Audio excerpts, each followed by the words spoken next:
So, my name is Chris Moore. I am a registered nurse. I'm an advanced practice registered nurse. I still work as a surgical intensive care nurse at one of the local hospitals. Done that. I'm on my 18th year as a surgical intensive care nurse. I've been a nurse for 23. I've been doing something in healthcare probably about 33 years. I started as a volunteer at the same hospital I still work. And my specialty as an advanced practice registered nurse is women's healthcare. I was the first male to go through a women's healthcare nurse practitioner program. And I do have a busy practice. I work a few days a week doing that. At some period of time, I'm probably going to grow up and leave the ICU and go be a full-time women's health nurse practitioner. So that's what I do. Diabetes has become a passion, and not only a passion, but a lifestyle for us. My wife has type 1 diabetes. I lost my mom to type 2 diabetes-related complications. I was like you. At some period of time, I started in a classroom. I thought I knew everything. I was a surgical intensive care nurse, and I met my now wife, and thought I knew a lot about diabetes. And one day she asked me if I would go to the support group for kids, in which Sherry started and was running, and we started doing that. And then somehow at some period of time, I took the presidency of that organization, and I learned over the years what I didn't know about diabetes. And recently, I learned sometimes you can know a lot about diabetes, but you don't know a lot about diabetes, and we're going to tell you that story. And I'll probably make my wife embarrassed, but it's a story that you need to know and should know. So what I did, I figured that all of that time that I spent with diabetes, what better thing to do than create a project around my work that I've done for 15, 20 years as far as my passion with diabetes. And that's what I've done. And I wanted to put it on a Moodle classroom, but I grabbed a .org, and it was nursingenrichment.org. Not only did I purchase that up, I purchased nursingenrichment.com. How somebody never purchased those names is beyond me. So I was thinking, wow, what am I going to do with this? So first I want to start out with a video of just really what the site's going to be, and then we'll go into the course on diabetes. And I'll show you the site today. I'll go over the site, and we'll show you some corny little things that's in the site. But I think really what the site's going to do in the future for you is it will be a resource. It will be a here and now resource that will be up. It was low cost for me, and it's something that I wanted to do. I've been out teaching people about diabetes for years and years and years, but I never went back into my profession to teach the folks that need to know, other than the professionals I work with that ask me questions here and there, refer to our support group. We do run the largest diabetes support group in the state of Nevada, which is called ADEMS, the Adult Diabetes Education Management Support Group. We're in our 13th year running the support group. We run it out of the West Charleston Library. Until the first of the year, it's 5 to 6:30 p.m. After the first of the year, it will be from 6 to 7:30 p.m. And we're going back on some old times that we used to have, but unfortunately the library district had to cut their hours, so we had to change our times, and now we have new times. I've served as the state chairperson for the Nevada Diabetes Council, and I've done many other things, and sometimes I put my nose in different legislative pieces, so I'm all over. And I truly am all over when it comes to diabetes-related stuff. So let me show you the beginning part of this website. And I hope this inspires you. This is about nursing, truly.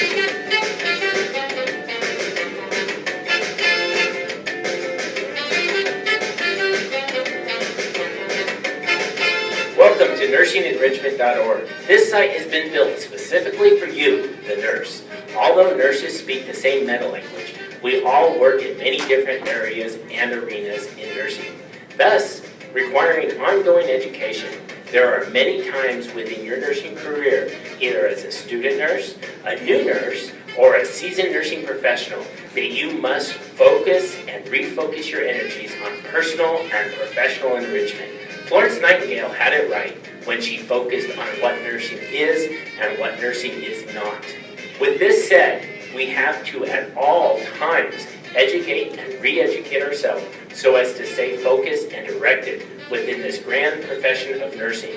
Nursingenrichment.org is the site that will allow you to utilize the online learning platform of Moodle to do just that, to educate, re-educate, refocus, and to enrich yourself in areas that are necessary and always evolving. Yes, nursingenrichment.org is for nurses by nurses. Through a direct nursing focus, we together can evolve as our profession evolves.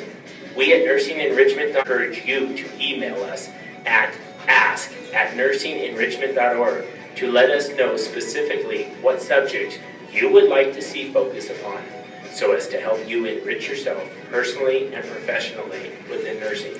You are sure to be inspired, motivated, and enriched by our site. Please feel free to proceed to your favorite course.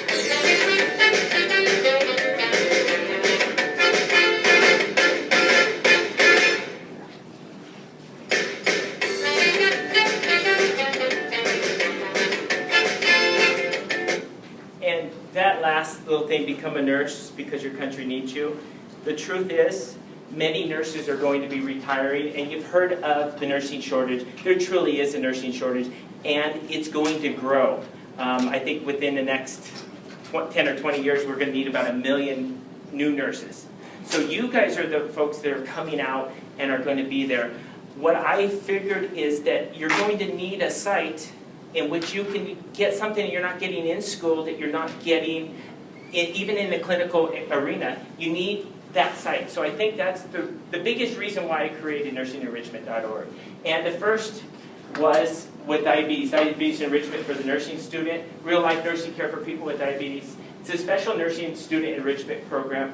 My phone number is always open. I answer about 100 calls a month just for people I have no idea who they are. They call for different things related to diabetes. You guys are more than welcome to call too. If you ever have a diabetes question, I answer my phone at all hours of the day and night. And I can tell you, the health district one time put out a little ad, and it was I forgot where it was, but some guy got off work and he called me at 3 in the morning. And he was so shocked that I took the time to talk to him about diabetes. And so my wife is used to, when the phone rings, I answer the phone. And even when we're out of the country, and sometimes I will get a calling card and call back, because if the people had that many questions, I need to answer it. And that's one thing that you as nurses should be able to do with anything that you are passionate about, but you're passionate about being a nurse, that you're a nurse 24 hours a day, 7 days a week. That's what you are entering into, not only as a nursing student, but when you become a new nurse, you are a nurse. You become your profession. And that's really what it's about. And so the site, you can go to the courses, you can click, and I'm going to give you 2 ways to get on.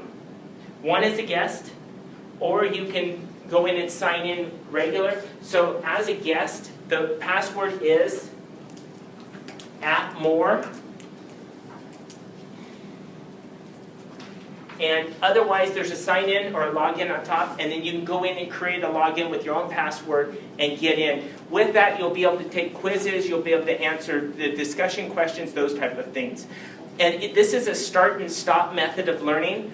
Do I expect you to just jump on today or tomorrow and try to start doing different things? If you'd like to do that, that's fine. If not, you want to use it as a resource. When you see what I have within the site, it's probably going to be more geared as a resource in time. But just like anything, like I told you, if I was going to do anything today, if a teacher should teach you, but really, truly what I should do is inspire you. Inspire you to understand and look at diabetes and say, this is what I want to focus on. And why diabetes, and I'll tell you in just a minute once we enter the site. So I'm hoping that all this we don't know how to make the screen come in better. But basically there's 10 topics. I've included everything that you should be able to or need to know about diabetes within 10 topics. There's different quizzes and questions and surveys and things that you can take throughout. So part of what I wanted to do is I also created a nice little corny cartoon for you in regards to... Hi Paul, how are your nursing classes going? Julie, they are going well, but diabetes is really difficult for me to understand. Well Paul, I know what I did to make diabetes easier to understand. To really know how important the concepts are, I am taking a course on nursingenrichment.org. You really think that your course could help me too? Where can I find that course on diabetes? Well, Paul, it takes commitment, and I really think you can do it. The course is on nursingenrichment.org. It will make your understanding and knowledge better. Julie, I have something to tell you. Paul, what is it? Why are you so excited? Julie, nursingenrichment.org has really helped me understand diabetes. In clinicals the other day, I wasn't able to help a patient with hypoglycemia.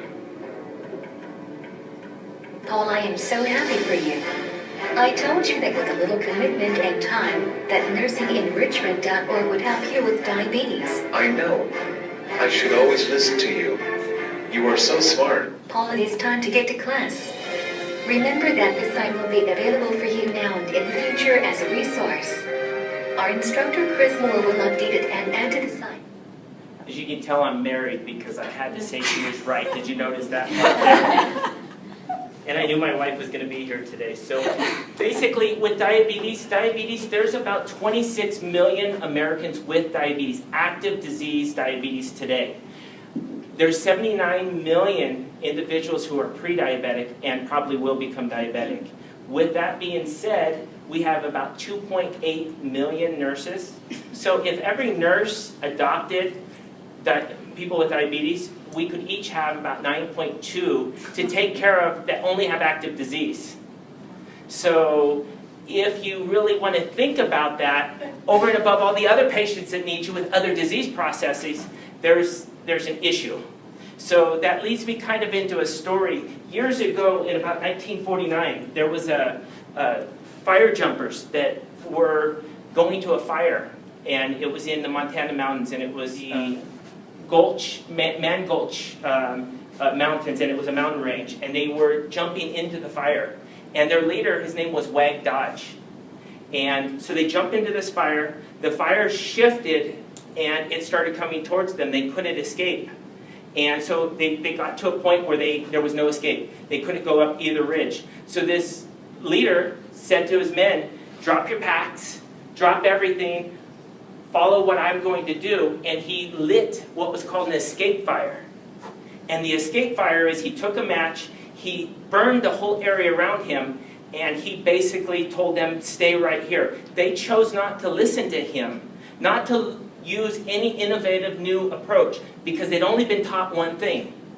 So they went up the mountain and up the ridge. Another one stayed with him. He and the other gentleman stayed. The others went up the ridge. He knew that the fire could not come into this area he had already burned. And he crouched down, put his hands over his head, and needless to say, he and the other gentleman lived. 13 others perished. That was called an escape fire. And part of the reason I want to tell you that is with diabetes, I told you there's 79 million individuals that are pre-diabetic and probably will become diabetic. It's 165% increase expected in diabetes by the year 2050. I told you we're starting to get into a big nursing shortage. And even though we don't see it quite yet, it's coming even bigger than what we have currently. So what we might need to do is move away from what we have done and look at something new. And part of that is a guy like me needs to come in and share what I know about diabetes so that maybe we can use a different approach. And the approach is way back when, in the early 1900s, when America had health epidemics and crises, it was nursing that came out. It was nursing that did what we were supposed to do. Somehow we've kind of taken a back seat. We need to come back in and do what nursing was meant to do. And that doesn't mean that we push everybody else aside. It means that we start working with everyone else and we give our expertise and we do what we do best. Because nursing needs to move in a direction that changes because society is changing. Everything is changing. And this one disease process that's considered between the first and sixth leading cause of death in the United States and throughout the world is really going to come to a head. And that head, we're going to need to be there to somehow control it.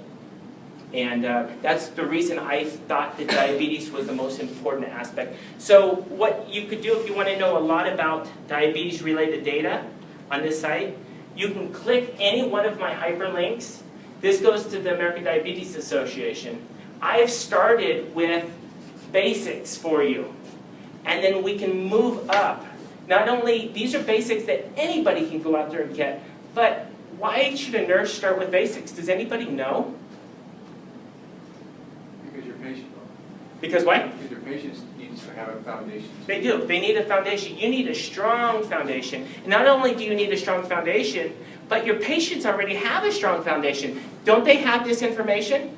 So you guys read the book, you understand the book, but we need to go backwards and look at what the patients are looking at as well.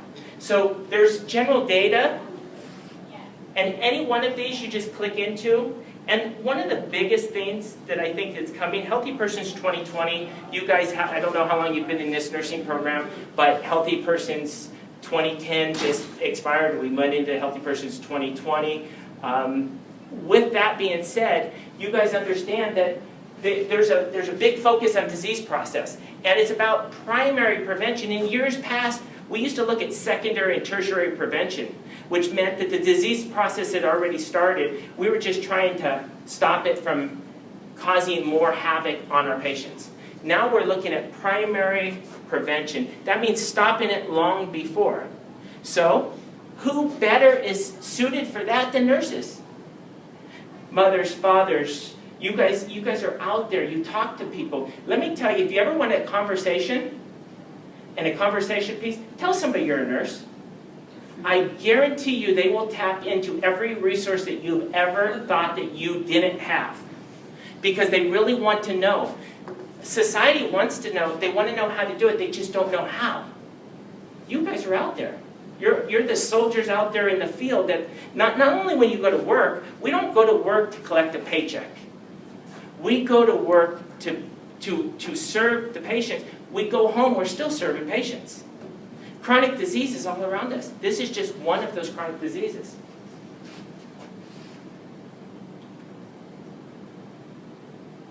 So one of the big things I want to tell you here, diabetes management and knowledge of such by nursing is of great importance in the healthcare arena today. The reality is that nursing is deficient and should not be. It has been noted by Sandstrom 2008 that understanding chronic illness is often difficult for nursing students. You guys can probably tell me that. Is that correct? Understanding certain disease processes. But with that being said, a chronic illness such as diabetes mellitus, they sometimes believe they have learned everything they need to know. However, each client with a chronic disease must cope with many complex issues every day. So what happens is the patient thinks that they know everything. You guys go out and think you really know everything, and all of a sudden you're like, hold on. Back up away from me, because you're asking me questions I really don't know. And that's okay. But what you have to do kind of something I did almost 20 years ago. I thought I knew a lot about diabetes. And I backed up and said, hold on just a second. And I went and learned.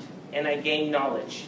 And today, I'm bringing you some of that knowledge. And that's really what diabetes is. So what they also noted is that such information was not known. The inadequate knowledge of nursing students, as well as nurses practicing less than 1 year, points to a deficit either of diabetes education in nursing school or in the retention of what has been taught. The lack of knowledge was demonstrated more than 20 years ago. So way back in 1976, we knew that. And it's still evident today.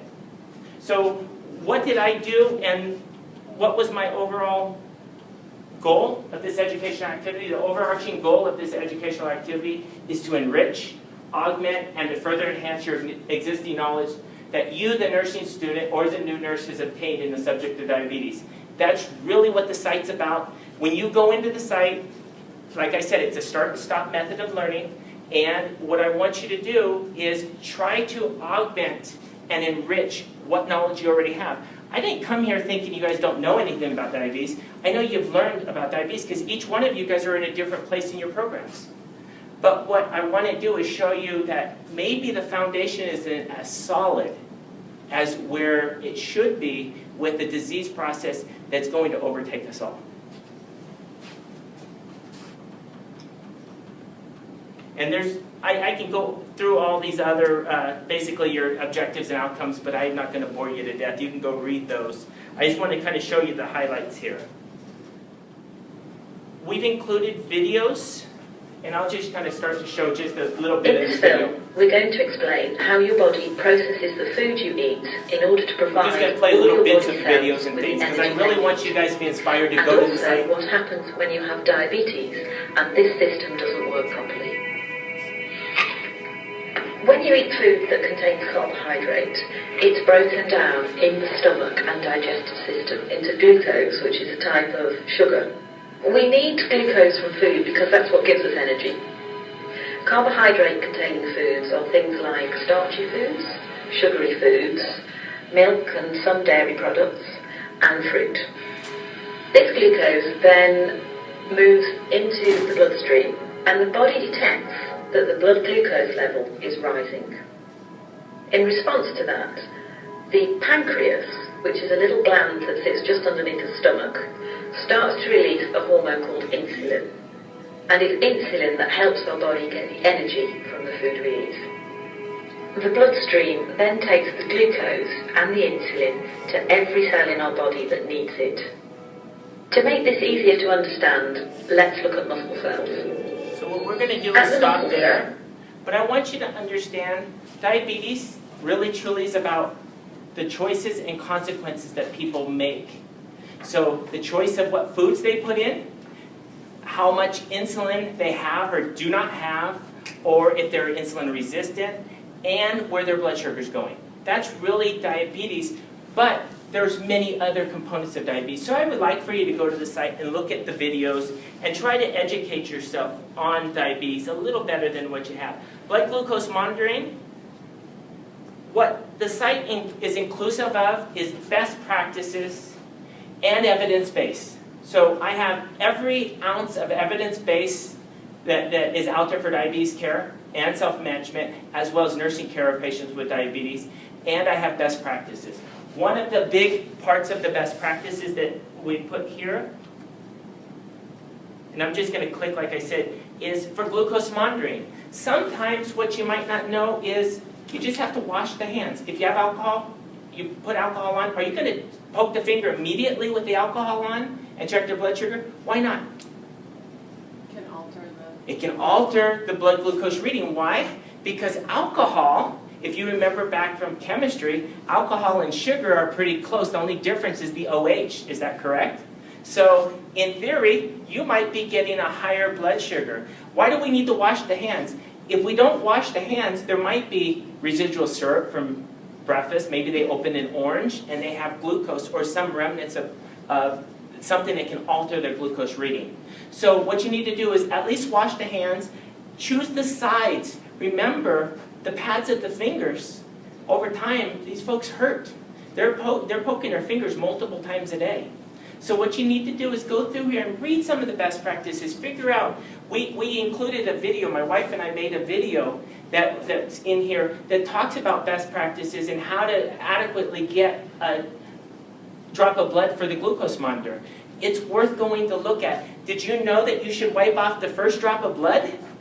So most nurses, I work with nurses that have been nursing for more years than I, and they do not know that.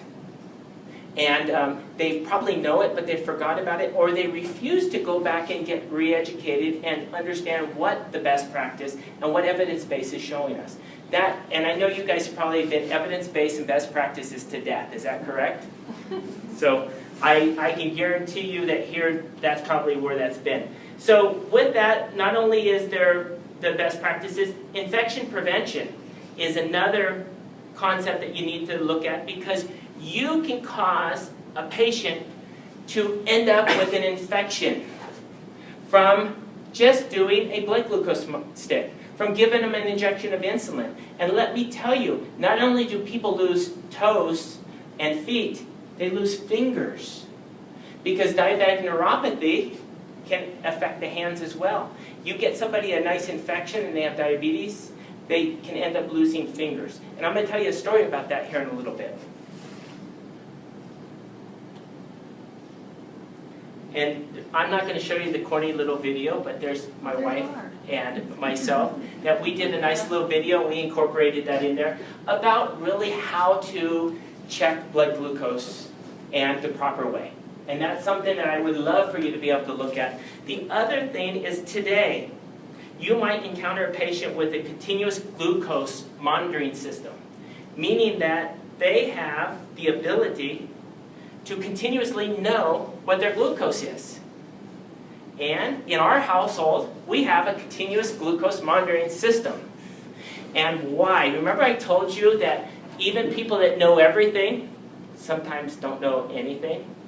Last year, in December, at our support group, and this is where my wife's going to kill me, but she gave me permission. We were in our support group, and I had just given a talk, and we were getting ready to eat. We have a nice little party for Christmas, and we were getting ready to eat, and I was talking, and I see my wife, and she goes, kind of like, hurry it up. So I'm not paying attention. I hurry up, and then I go out, take a phone call, and I come in. All the people in the support group are assisting my wife. My wife wears an insulin pump, has had diabetes for 20 plus years, and so her pump had malfunctioned. So needless to say, throughout the day, it was giving her little increments of insulin throughout the day to the point where we had a low blood sugar event. So of course I come in and they're giving her some candy and different things, and it kept getting worse and worse and worse to the degree that we didn't have our emergency supplies with us because she had changed purses that day. So needless to say, I felt like a SWAT officer at a gun battle with no gun. I'm an ICU nurse, and I'm like, I squeezed all kinds of oranges because we had oranges, because the sugar kept going down, because when you have enough insulin on board, it's still working, so you're still dropping. And the importance here is if you ever hit zero, zero is one of those things that you never want to hit when you have diabetes. So, of course, I'm staying very, very calm. I'm kind of like Wag Dodge, figuring out how the hell am I going to get out of this. We're in a support group. Nothing's working. She continues to have issues. So I'm like, I got to call 911. So paramedics come. And so, of course, being the nurse and the ICU nurse and the nurse practitioner, I'm like telling them what to do. It doesn't work well. So finally they listened, and then they say, when's she going to wake up? I said, about midway to the hospital when she's pissed at me for calling you. So needless to say, she had such a low episode that it became an emergency. And those are two people who have really literally taught the world. I forget to tell you that we also have a diabetes podcast that is simulcast throughout the world. We've helped everybody, but that one night, we couldn't help ourselves. So if you want to understand how bad diabetes can get, it can get that bad. An emergency room nurse, an ICU nurse, teaching a support group, and the emergency nurse is down and out. So needless to say, I always tease her, I saved her life. And she tells me, no. So, but the reality is, diabetes can get that bad. Diabetes can get so bad that you have to know what to do. And so the funny part of that is when we went to see the endocrinologist, and he's a nice little guy, and you'll see his picture later, he said, damn it, two people who helped the world, you couldn't help yourselves. Because what's wrong, Chris? So needless to say, we too had to be re-educated. After all these years of doing something, choices, consequences, machines, meters, continuous glucose monitoring systems. So there is a nice little presentation in there about continuous glucose monitoring systems. We won't get into that more. But that is real life with diabetes, including people who know or think they know a lot.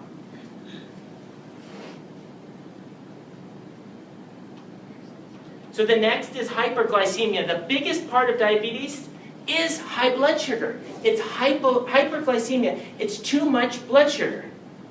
And that's really what it's about. Here I have a area where you can go to the American Association of Clinical Endocrinologists and the ADA Consensus Statement article. It's an awesome article. On my site, you can spend days going. If you followed every link, you would have days and still probably have many, many more days. If you really want to educate and become from novice to expert, you can use this site to become, to grow your foundation so that you start as a novice and you can truly get to an expert stage. And that's what I've included here. I'm not going to click on each one of these. We go into ketone testing. With high blood sugar out of control, especially in a type 1 diabetic, ketoacidosis, ketones, the starvation mode. So our next thing there, you can go into ketones. And like I say, I'm not going to click in every one of these for the interest of time. And I included med-cram videos. Why in a nursing program did I include medical videos? Because sometimes we can learn a lot from our medical colleagues, especially the physicians. As much as we know that we want to be better than them, they actually teach us a lot. So part of this whole premise of what you should know about diabetes is that as a nurse, you collaborate with all disciplines. So these are two of the best videos I think you could ever learn about diabetic ketoacidosis. So with diabetic ketoacidosis, it becomes a major emergency. Not too many years ago, we had a little girl who was here in this community. She was sick, she had nausea, vomiting, diarrhea, she was getting worse. Her mom, unfortunately, neglected to pay attention to what was happening. She went to UMC and she died of cerebral edema because of diabetic ketoacidosis. So diabetic ketoacidosis is real. Many people each year, I think it's like 135,000 individuals show up in the emergency rooms yearly from diabetic ketoacidosis. Sometimes to the point that even today in my ICU, when an adult comes in with ketoacidosis, sometimes we lose the battle. It's shameful, but it happens.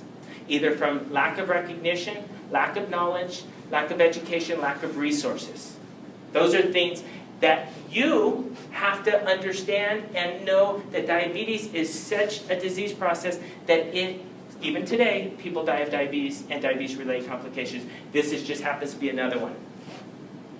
Thing on pediatric diabetic ketoacidosis, it's a PowerPoint, so I've included many PowerPoints. This one is an emergency room physician, I believe that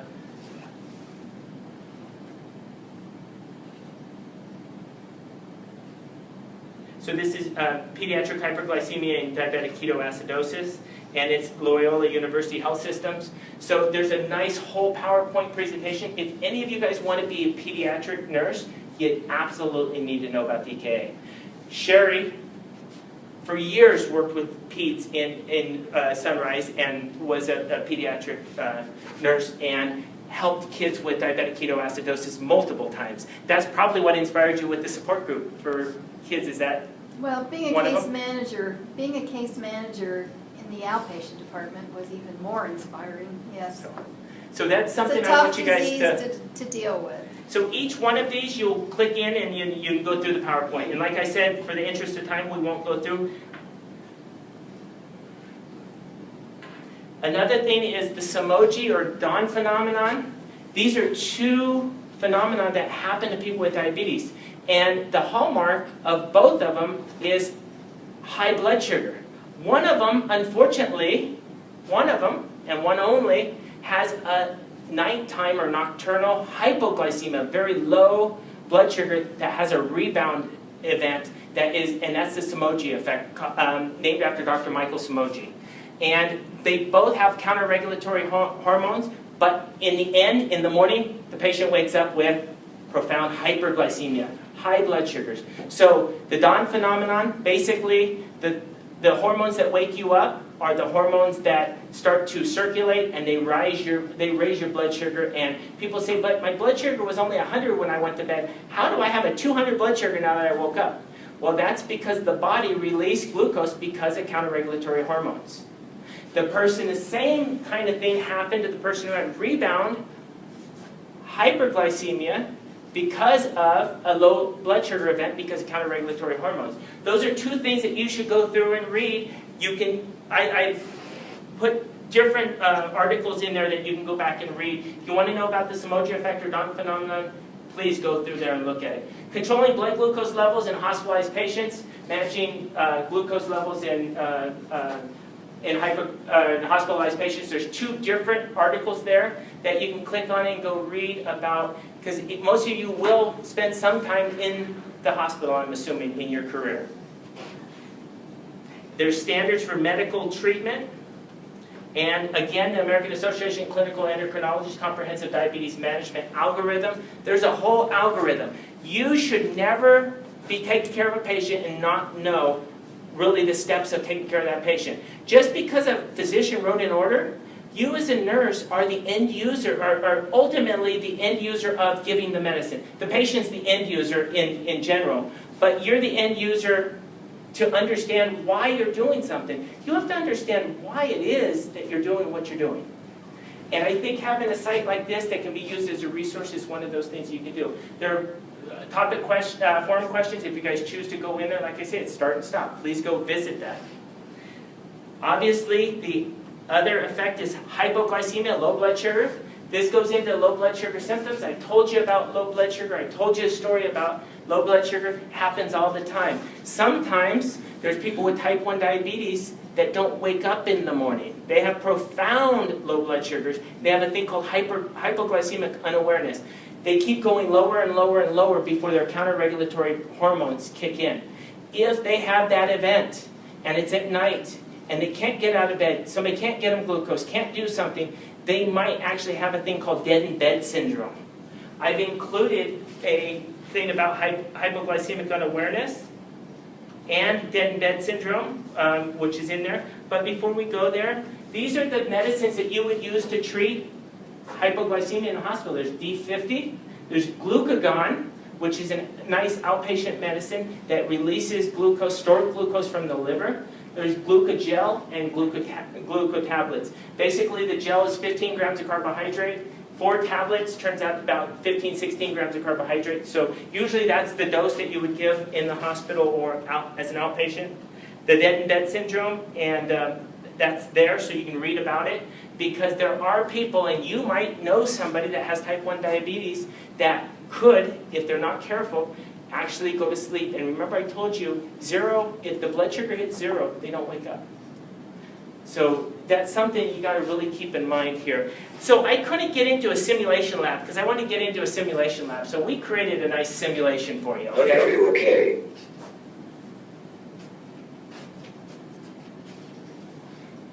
I am just dreaming. Why are you talking funny? And why are you so sweaty? I just don't feel well. Honey, I am going to call the nurse because something is not right with you.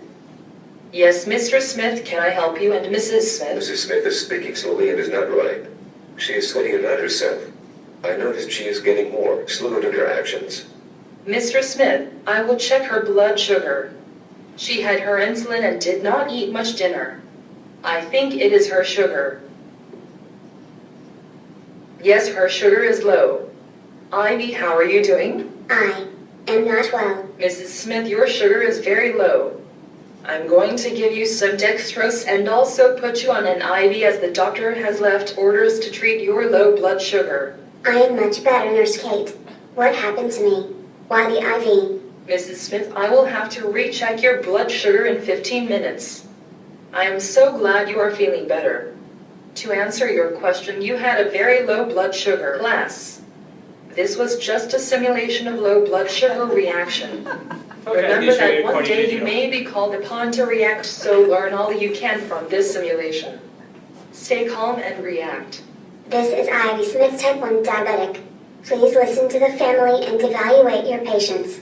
With low blood sugar, remember the mnemonic cold and clammy needs some candy. This is Dave Smith, husband of Ivy. I am thankful for this opportunity to teach you, the student nurse or new nurse, how to care for hypoglycemia. Learn all you can. Thank you, class.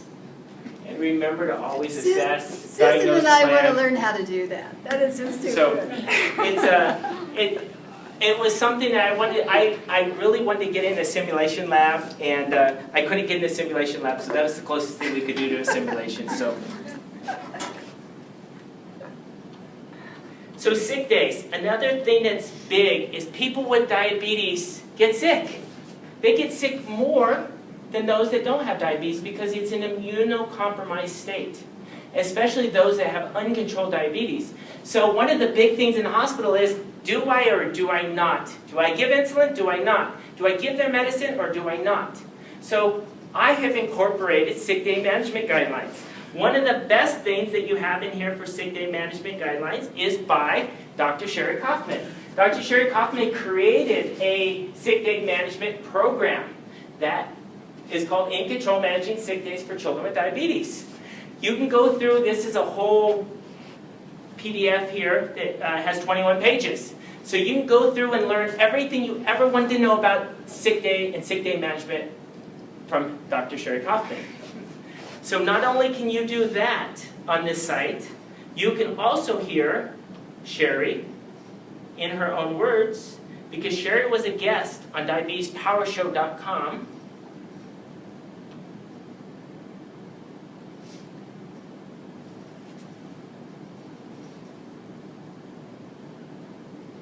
We'll see how you guys' internet works here.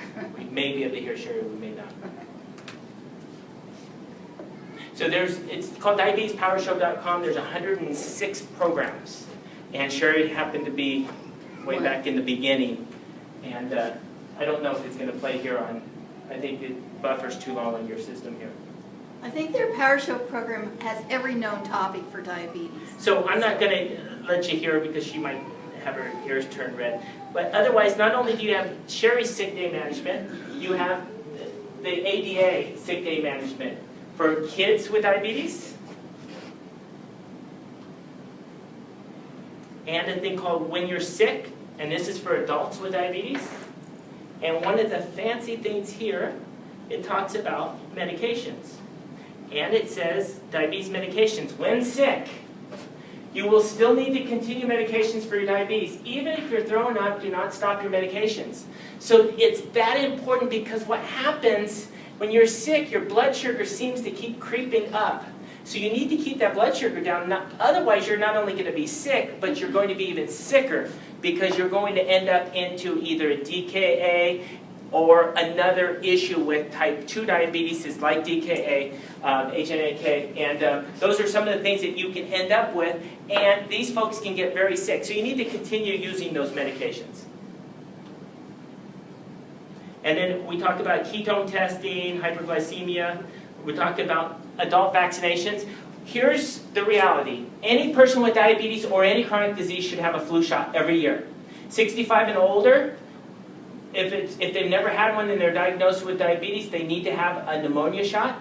If they're younger than 65 and have diabetes, they need to at least have one pneumonia shot, and then revisit it either every 5 years or at the age of 65. So vaccination is very important, because what did I tell you? Diabetes is an immunocompromised state. So these folks, if they get sick, they're going to get even sicker. And these are the kind of people that you will see in the hospital. I'm assuming that at some period of time, each one of you guys is not only going to work in a hospital, but you will be a specialty nurse, either in pediatrics, in an emergency room, in a surgical suite, working with the, in surgery, working in an intensive care unit. If you just choose to want to be on med surg, that may be what you choose. You're going to run across a person with diabetes. If you had 6 patients in a day or 5 patients in a day, I guarantee you somewhere between 3 and 5 of those patients are going to have diabetes. That's how prevalent diabetes is today.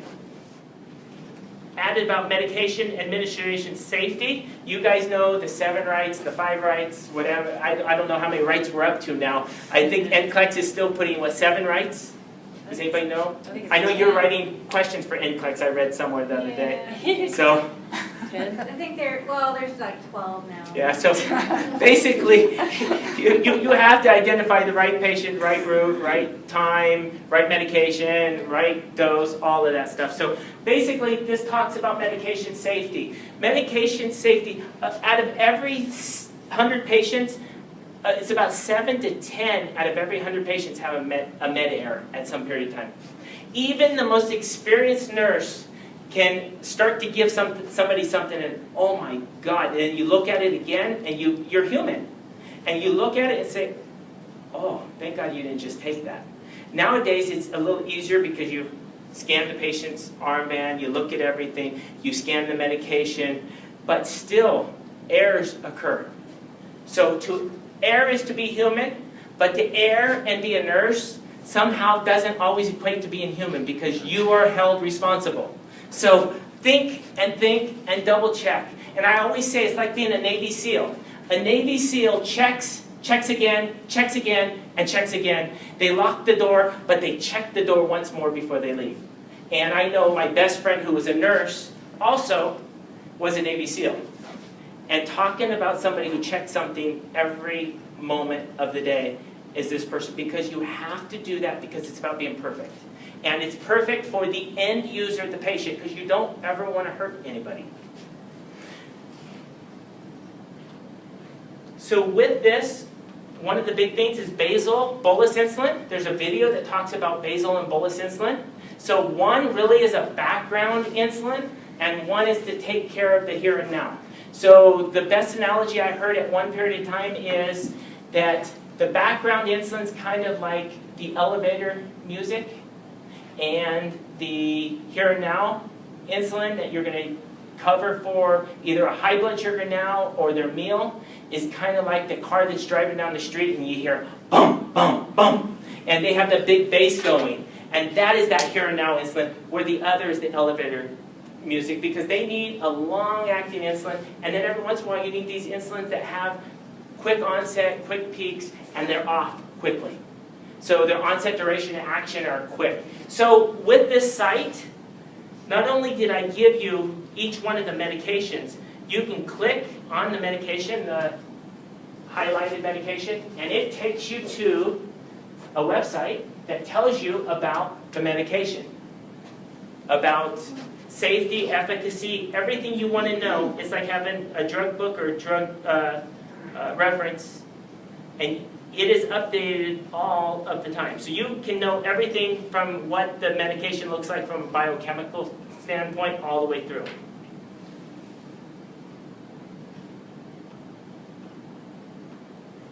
So this talks about Lantus or glargine insulin, which is a 24-hour insulin, and it tells you everything you ever want to know. I have done that for every one of the diabetes medications that are currently on the market that I can think of, that are current and in use. So every one of those medications will be included independently, and all you have to do is click. And I never wanted to be a data entry specialist, and guess what? I became a data entry specialist. So each one of these talks about each one of the different classes of medications. So there's everything, including the new Invokana. Invokana is a unique new drug that actually lowers the threshold at the kidneys for spilling glucose. The hallmark of diabetes many, many, many years ago, before they ever had glucose testing kits or anything, way back in ancient times, the doctor would kind of reach down and he'd taste the urine, and if it was sweet or it attracted flies, the person had diabetes. Well, if they were type 1 diabetic, they probably didn't live very long. Type 2 diabetic, I don't know how many of those were there during that time. But what we always used to look for is people that were spilling sugar. Well, we've now come up with a drug that can lower the threshold in the kidneys so that we purposely spill sugar over. And we can lower blood sugar that way. Remember, I told you the hallmark of diabetes is high blood sugar. So with that, we need to be able to have medications like that. It's a brand new class of drug. It's excellent. So something you might want to look at. The next thing is carbohydrate counting. In the hospital, the patient, you bring in a tray, you need to know about how many carbohydrates they ate, because if they didn't eat very many, they might be like IV Smith there in that simulation, and you might be responding to a diabetic hypoglycemic emergency. So you need to know about carbohydrate counting. So I have a basic carbohydrate counting guide there. It's a PDF slideshow. You also have, if you want to know how many carbohydrates is in something, Calorie King is a nice website, and it's a book. It's $7.95 that your patients can get. And in this, you can put in any food and find out any carbohydrates, fat, salt, you name it, you can figure it out. Because what did I tell you the other part of diabetes is counting carbohydrates. Choices of how much they eat, and the consequence is on their finger. I had a patient years ago that come to our support group and said, why do I check my blood sugar? And you know what? He stumped the chump that day. Because I was like, you guys have had a professor that You ask them a question and they're like, let me think about that for a second. I knew the answer, but I was like, how do I break it down? And finally I had to say it's choices and consequences. And that's really what it is. The choice of how many carbohydrates you have, how much exercise, how much water you're drinking, and the consequences on your finger. Because remember, we measure glucose in milligrams per deciliter. Deciliter of what? Water. So if we're dehydrated, our blood sugar looks much higher than it may be. If we hydrate ourselves, we have more fluid in there. The blood sugar doesn't look quite as high. So hydration is also a very important part of that.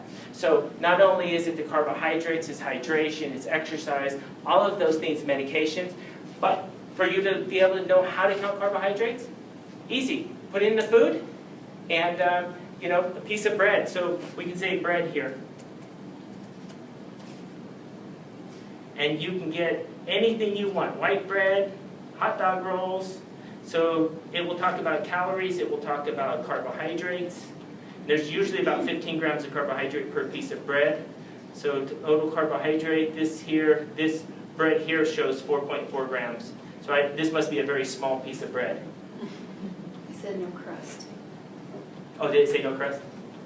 Oh yeah, without crust. So that's like one of the, what are those things that you like, the Crustables? The little peanut butter and jelly sandwich without the peanut butter and jelly, you pull out that little piece of bread, that's probably about that piece of bread. So not only do you have that, we also incorporated things from Joslin Diabetes. Joslin Diabetes is the oldest diabetes center in the United States of America. Dr. Joslin started it way back when, shortly about the time that insulin was being invented. And next month in November is Diabetes Awareness Month. And Sir Frederick Banting, Banting, Best, and McLeod actually invented insulin. And they were the ones who discovered insulin. So on the 14th, I think it's November 14th, is Diabetes Alert Day or Diabetes Awareness Day. So this talks about their pairing up with the Calorie King. That's how important the Calorie King is, but it's here. It talks about it. So I'm going to move on. There's also some things about carbohydrate counting PowerPoint project, which is here. And these are some of the PowerPoints that I had used in our support group.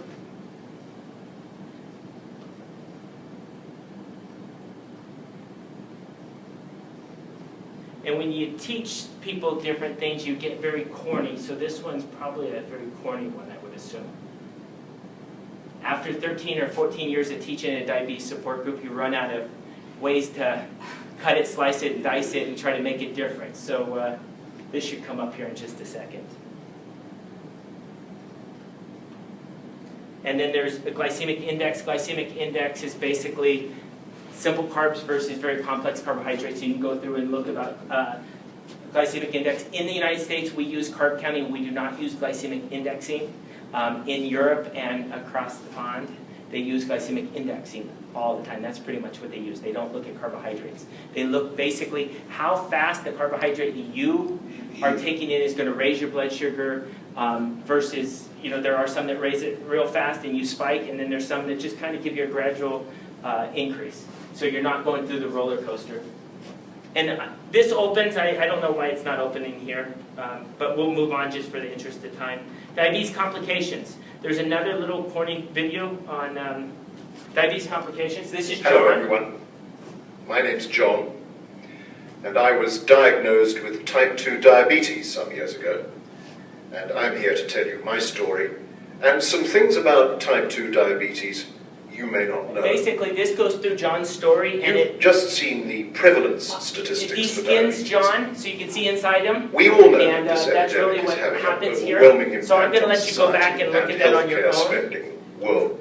There's other diabetes health concerns. Remember, diabetes, uncontrolled diabetes is the leading cause of many things, but diabetes in of itself has no major adverse effects, providing you control diabetes. But uncontrolled, it's the leading cause of heart disease, eye disease, kidney disease, has many other factors that are huge. So one of the things that, this was the Betty Boop thing that I told you that's going to come up here. So this is the carbohydrate counting. And I told you we get real corny in our support group. So there's everything you want to know about carbohydrate counting. Calories, carbohydrate counting, using your hands to count carbohydrates for things such as the size of a deck of cards for 3 ounces of protein, so on and so forth. So there's many things in those PowerPoints, and you're welcome to go through them.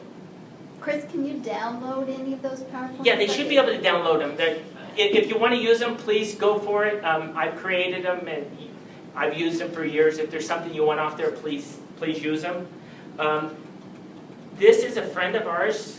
His name was Mike Arguello. He's now since passed.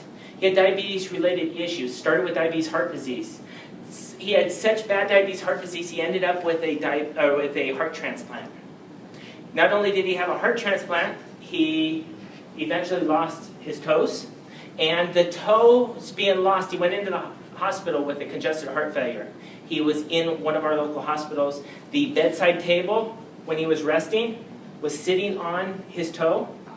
When he left the hospital, that pressure had caused a pressure ulcer, and it came to the fact where he ended up losing the toes. Not only did he lose the toes, he ended up losing the leg.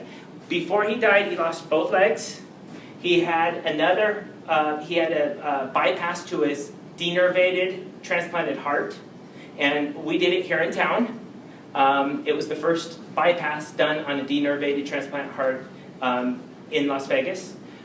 He ended up losing his fingers. Remember I was telling you he got an infection. He loved cooking. He was a chef, and he was cooking, and he had a little open cut from his checking his blood glucose. Bacteria got in, and he ended up losing multiple fingers on both hands over time. And then he succumbed to his disease process, and the reason I show you, he always told me, we became good friends. His daughter went to school with my daughter, and he always said, "You're my angel." And he always called me, and multiple times I had to intervene when he was in the hospital. And we did that, and he stayed alive a long, long time. But unfortunately, patients with heart transplants, you only get about 10, 14 years, somewhere in that ballpark. And he lost the battle about 11 years in. But it was because of still diabetes-related issues. These patients are real.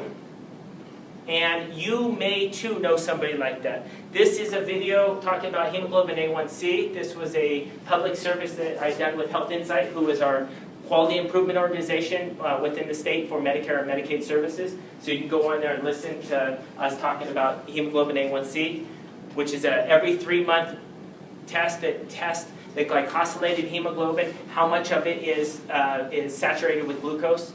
It's an awesome video to kind of understand. We talked about, there's another little thing about A1C and estimated average glucose, which corresponds. And I'm going to kind of go through some of these. The ABCs of diabetes I've included. We've included signs of prediabetes. This is called acanthosis nigricans. You've probably seen it, a very thick, kind of crusty look on people's necks, under their arms, in their peri area. And when it looks like leathery skin, and it's different color, and it's hard. These people probably have metabolic syndrome or prediabetes. Anyway, depression, people with chronic disease have a 50% increased risk for depression and depressive episodes. So I never want to hear somebody say, that patient's non-compliant. They probably are non-compliant or appear to be non-compliant because of something, either we've given them something they can't handle, we have not taught them well enough, or they have psychosocial issues and they might not be able to afford their medication. There may be some other thing. There's very few people that are not taking care of themselves because they want to succumb to a disease such as diabetes. So they're not purposefully non-compliant. There appears to be some non-compliance, but it's probably caused by their treatment regime and their education, or lack thereof. The gift that I gave you here is the Yale Diabetes Fact Book.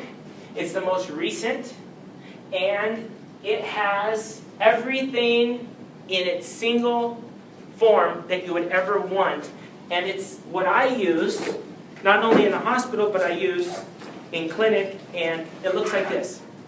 This just happens to be the 2009 version, 2011, 2012, and it has everything. I've given it to you in an electronic resource.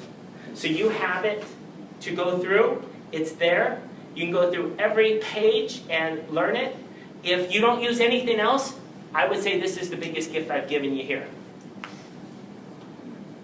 With that being said, we're going to move on to topic 10. Topic 10, one of the biggest things that I've included in topic 10 is nurses are an integral part of the public health system.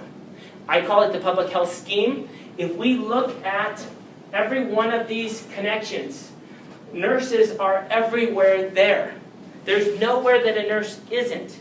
From nursing home to community centers to schools. There's private schools. There's parents that are out volunteering their time. There's public schools. You have public school nurses. You have community health centers. You have just everywhere. In business, in corporate America, there are nurses that are employed. There are health coaches that are nurses. Nursing is an integral part of the public health structure. I want you guys to understand that, to know that nurses truly are important. And our yesteryear is today.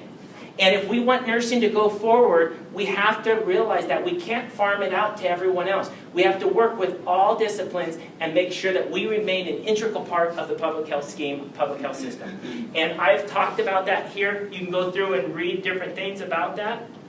The fancy thing I did here was put little 2-minute snapshots of physicians, of nurse practitioners that talk about advice that they would give you. What's that? Is that Prabhu? That's Dr. Prabhu. Who's, yeah. I work with Dr. Prabhu.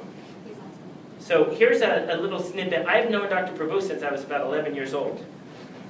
He's our medical. This is Chris Moore, your instructor. I'm here today with Las Vegas prominent physician, quadruple board certified. Four board city certified. Board certified in internal medicine, pulmonary medicine, critical care medicine, and sleep medicine. This is a pretty impressive resume in of itself. Dr. Prabhu, for new nurses or the nursing student, regarding diabetes, especially now that there's well over 24 million people in the United States with diabetes, and diabetes is on the rise, what would be your true big takeaways for either a nursing student or a new nurse? Well, it's very important to check the patient's blood sugar. And if the blood sugar is high, every attempt should be made to bring the blood sugar to an acceptable range. And if the patient's blood sugar is low, you have to immediately treat the patient. As a matter of fact, hypoglycemia or low blood sugar is a dangerous condition. So if you have a patient who has a history of diabetes and then starts shaking, nervous, and getting somewhat upturned, you should immediately think that this patient has hypoglycemia, and you should treat the patient with the glucose supplement. As critical thinking is very important within nursing, what would you tell nurses about critically thinking regarding anything to do with blood sugar or anything in their nursing practice? Oh, you know, I always tell people, think before you do. Just don't do anything, automatically. So if you have a patient in the ward you're taking care of, patients can have problems from high blood sugar or low blood sugar. Hypoglycemia and low blood sugar is more dangerous. And one thing you never do is, once patient's blood sugar is low, go ahead and treat it. Don't try to get the blood sugar a second time. That's a mistake some people make. And it has been shown that patients in whom the blood sugar is well controlled, even in the hospital in ICU, around 150 mg/%, they have better outcomes. Thank you very much, Dr. Prabhu, for your time and effort with this nursingenrichment.org project, and thank you very much for your time and effort. Thank you. Thank you. So we've included advice for you, the nursing student, you, the new nurse, from prominent physicians. Dr. Prabhu's been here in Las Vegas for about 35 years. He's a professor of medicine at the University of Nevada.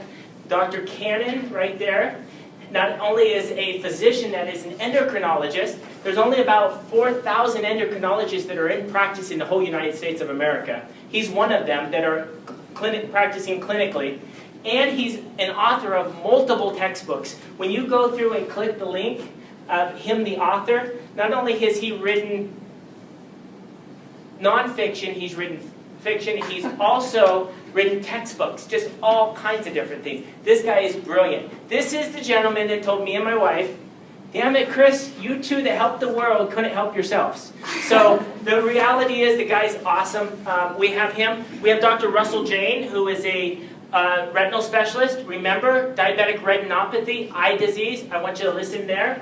This is Tanya, and Tanya Mata is a nurse practitioner. She specializes in the heart. She has a lot of good information regarding heart disease and diabetes. This is Diane. Diane Harmon is a certified diabetes educator, is a nurse. Awesome advice from Diane. This is Shelley. Shelley is a RN CDE at the University of Nevada School of Medicine. This is Margaret, University of Nevada School of Medicine, worked with Dr. Cannon there. Awesome advice. This is Confam. She is a teaches pharmacy, pharmacy students here in Las Vegas, has her own pharmacy and diabetes lifestyle center. And we have a special guest who actually has joined us today, is Raylene Ernie. She is a community health educator at the Southern Nevada Health District. She's right here in the back of the room. And Raylene has assisted me numerous times. And Raylene and I created a PowerPoint that is on the website at the Southern Nevada Health District called Diabetes 101. And I wanted to show you something here. Remember I tell you, people have many, many, many issues with diabetes. And one of the big things I wanted to show you, see this foot? That foot is called Charcot fracture. Basically, the joint has failed in the foot. Not only has the joint failed, but this person has a diabetic foot ulcer.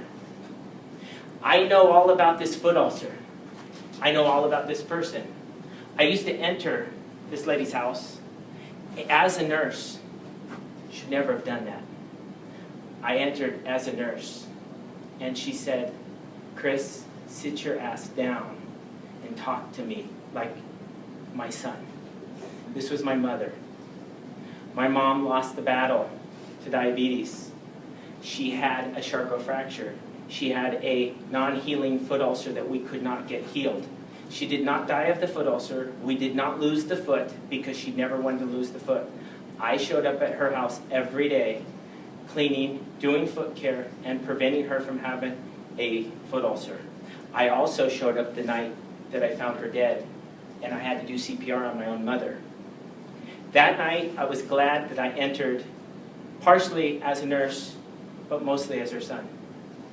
So what she taught me is that no matter how much you are a nurse, you have to care for your patients.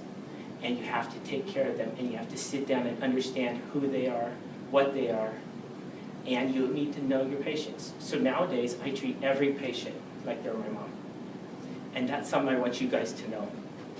If you don't do anything else, be inspired to treat your patients just like you would your own family.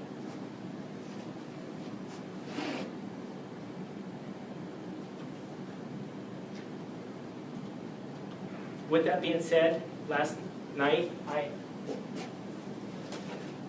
thought of that when I put this video. It's from TED. If you've ever wanted to watch awesome, inspiring videos on TED, this happens to be that same kind of story I told you about my mom. And that might be, if you don't do anything else on my site, please go look at this video. Because I think this video with this physician tells the telltale sign of truly what it is to be a healthcare professional and not be judgmental. And remember, let's try to remember that a person with diabetes is truly fighting for their life by behaviors and habits they form. We can help them form awesome habits that they can take care of themselves.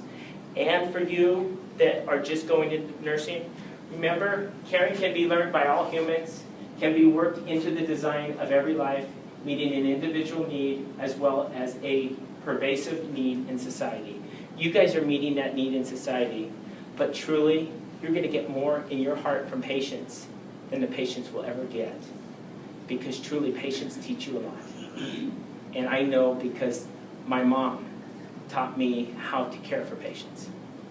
So please go to the site, and thank you guys very much for listening. And there's a post-survey, and I hope that you'll use nursingenrichment.org. Remember, those of you that came in, you can sign in, you can log in, and form your own login and get in forever. Or you can use the guest password. So you have to actually go into the courses, and it will say guest.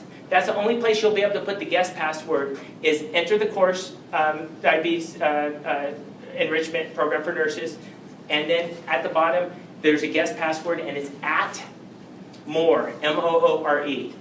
Or if you want to go in and you want access to everything in there, please go in, log in, and sign in, and use this. This is an awesome resource. Thank you guys for letting me present this. If everybody just does a little something, we'll make a difference in this world. So thank you guys. Thank you, Chris.